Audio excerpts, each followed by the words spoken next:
একটা সপ্তাহে Sunday alloy না, এটা কিভাবে পসিবল ভাই? হয় এই মেয়েটার মাথাটা খারাপ হয়ে গেছে, নইলে আমাদের। এরকম ভাবছো? না না, ভেবো না, কারণ আমাদের কারোরই মাথা খারাপ হয়নি। সপ্তাহে 6টা দিন 9টা থেকে 5টা ডিউটি করার পর সানডেই তো সেই দিন যেদিন আমরা সমস্ত সপ্তাহের কাজটা জমিয়ে রেখে দিই। আর সেই ডেফিনেশনটা যদি পাল্টে যায় তাহলে সানডে এসেছে কিভাবে বলবো বলো? আজকে কি বার?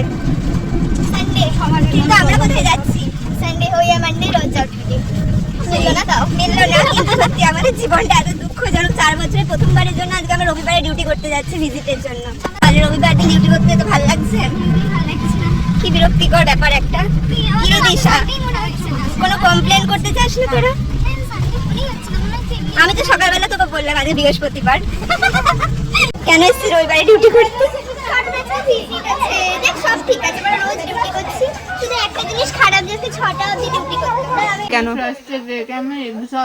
আমি ঘুমোতে চাই প্লিজ। ফ্রাস্ট্রেশন, এক্সহশন, ঘুম, এই শব্দগুলো সত্যি আমাদের ডিকশনারিতে নেই, কারণ পেশেন্ট পার্টি তো সেটা বুঝবে না। স্টুডেন্ট লাইফে এত বোর্ডামের মধ্যেও আমরা সত্যি করে যে জিনিসটাকে এনজয় করি সেটা হলো একে অপরের কোম্পানি। লাভলি এখানে অভিযোগপত্র জমা করিবার বাক্সের দায়িত্ব পেয়েছে।